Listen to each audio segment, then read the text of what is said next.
David Johnston, welcome to ABC News 24. It seems like everybody is watching the scandal engulfing David Petraeus and General Allen in the United States. Do you think this is going to overshadow the AUSMIN talks in Perth? And do you think that Australians might now be looking at the US military and the CIA a bit differently and with a little less prestige than before? I think no and no is the answer to those two questions. Look, personal issues, not often, but sometimes come into the professional aura of public affairs. Petraeus's record is outstanding, and General Allen is doing a really good job in Afghanistan. Now, look, I wouldn't want to detract from that historical reputation. I think both those men are outstanding. Look, things happen. I'm not across them. But this is a major setback, isn't it? I think it's a setback in that one of the best players on the field has had to leave the field, and that's the big issue. But I know there are good people that can step up to the mark, and I don't think Australia should be at all concerned about any of those matters. Let's look at some of the issues that the AUSMIN talks might focus on. One is an increased US presence in Australia. If we hypothesise and the coalition were in government next year, what sort of military presence from the United States would you accept in terms of naval terms at HMAS Stirling? Well, everybody's talking about Stirling. I mean, there's a fairly limited capacity for accommodation down there. There needs to be some scoping as to what expansions are required, how many personnel, how many ships, what sort of draft the ships have. We have in Coburn Sound a fairly restricted channel to get down. I think it's about 10 nautical miles. And so there's a lot of work to be done whilst we speculate as to what might happen at HMAS Stirling. How many years' worth of work? Well, I would have thought at least 2 or 3.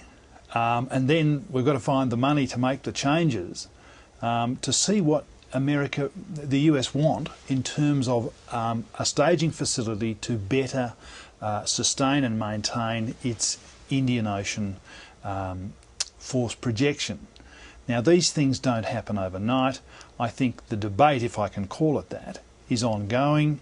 I think the right questions have to be asked, and I don't think people should get fidgety about this. I think it's going to evolve over a long period of time in a very transparent way. Could Stirling cope with, say, a carrier size, and would that be something the coalition would welcome? Well, look, I can tell you won't get a carrier down that channel, I don't believe. Ever? Well, you'll have to do a fair bit of dredging. Now, dredging is extremely expensive. In Gauge Roads, a 95,000-tonne US aircraft carrier hasn't got a lot of water under the keel even now. So, I'm pretty certain we're not ever going to see a carrier down into Coburn Sound. Other ships certainly, and submarines are in there now from time to time, but usually 1 or 2 only, not a task force, and not a lot of sustainment and maintenance work is carried out. So, we need to really explore this carefully. Talking about submarines, does the coalition want to see nuclear submarines in Australia? No, we don't. So where is this speculation coming from? Well, look, we have a policy, and the policy is as set out long ago, and we think policy certainty is a very important thing in politics in Australia. We accepted the 12 submarines that the government has postured and put forward in the white paper. They're conventional submarines. We think that Australian industry has the capacity to be involved in their assembly or construction, as the case may be. The nuclear side of things is a fabulous capability. Now, no one should be in any doubt that probably the world's leading cutting-edge military deterrent capability is a Virginia-class or a Los Angeles-class submarine. It's extraordinarily expensive.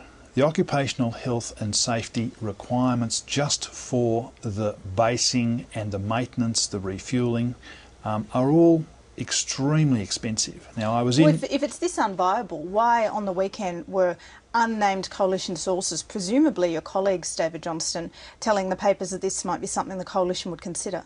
Because when they go to the United States and they see the capability, it is quite amazing, and it's very attractive. But nobody wants to say that there's 150 personnel on board, that the submarine has almost 30 megawatts of energy to play with, so it can produce as much oxygen and fresh water as it likes, only needs refuelling every 25 to 30 years. No one's understanding how difficult it is to base them and what sort of concrete and stainless steel is required. Now, every skipper of a nuclear submarine is a nuclear engineer, and there are several nuclear physicists on board each boat. Now, we're in no position to get certification just to base them or to have the personnel to run them. So it's a huge national step that I think probably requires some bipartisan support. But it's not our policy. We're sticking with the 12 conventional submarines that we've accepted as the government's best effort in the 2009 White Paper. Will the Coalition commit to defence spending of 3% worth of GDP when you are returned to government, whenever that might be? Look, we're committed to trying to go back to the 3% annual growth rate, taking us up to about 2% of GDP on an annual basis. Now, currently, this government has brought it down to 1.56%, which is the lowest level since 1938. So 2% is your goal. How soon would you want to be reaching that target after a coalition government is elected? Well, John Howard had it at 1.96. I don't think it's very far to get it up to 2. I think 2 is realistic. America's is at 4.7. So 1 year, 2 year after? Well, I think 2 or 3 years. But look, you know, the winner takes all in Australian politics. So the opposition's currency is very low value and quite irrelevant. So we're kept in the dark about everything.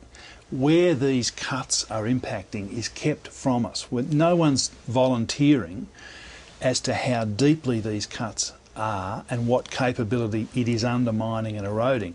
So once we get in, if we do, and I trust we do, we will have to look and scope out very carefully where we can make further savings and readdress those savings, as my leader has said, to getting capability and spending back up to a point where we're getting the very best bang for the buck. Now, it's not something we can really be definitive about from opposition because, as I say, we're kept away from all of the real facts. So is 2% worth of GDP, is that an aspiration or a promise? I think it's an aspiration because, can I tell you, in health, education, you know, we've got Gonski, National Disability Insurance, all of these are promises. We've got another Wayne Swan budget to go, allegedly a surplus budget, which everybody seems to realise is not going to be a surplus budget. We've got $200 billion from the 2009 White Paper that the Minister has signed off to me on, telling me it's unfunded. So when someone says to me, would you like to make a promise, it's very, very difficult to promise. I'd be doing what the Labor Party's been doing now for 4 years, making absolutely outrageous political statements with no substance. So I'm not going to do that. And just finally, David, you're from WA. Tony Abbott overnight, the federal leader, has described Ken White, one of your colleagues and the first Indigenous MP elected to the House of Reps, as an urban Aboriginal, a man not of the culture, and has compared him to Alison Anderson, who he says is a more authentic representative of the ancient cultures. Is that offensive to Ken White, as his nephew says? Well, Ken White is a simply outstanding person. He's a great personal friend of mine. And I don't think he's offended because he lives in Perth. I don't know whether he's been through the law. That's a private matter for him. But I grew up in sort of Kalgoorlie, and, you know, going through the law is a very significant thing for Aboriginal people. And I think what Tony was saying is, let's see if we can get someone who has been through the law and knows what living in an Aboriginal community that is run by Aboriginal people is like. But did he need to diminish Ken Wyatt's authenticity well, I don't think he did. To make that comparison? No, I don't think he diminished it at all. And I think trying to say that Tony's diminishing Ken Wyatt at all, I mean, look, Tony Abbott, Julie Bishop and I fought very, very hard to get Ken elected. Tony was right leading the charge to get him pre-selected and elected in the seat of Hasluck. It's just that sources close to Ken Wyatt say he is offended by those comments. Well, I'm surprised about that, and I hope that's not the case, and I'll talk to Ken about that. But Tony and Julie and I are huge supporters of Ken Wyatt. We think he's a fabulous contribution, not just because he's Aboriginal, but he's a great member for Hasluck.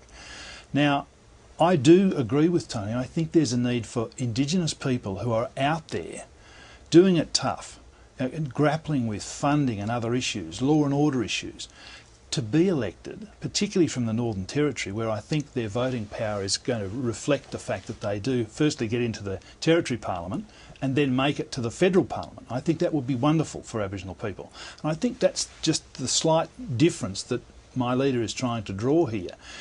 You know, Hasluck is an urban seat, it's got urban issues. I'd like to see someone from out in the central desert come into Canberra as an elected member. That would be fabulous. David Johnston, thank you for your time. A pleasure, Latika.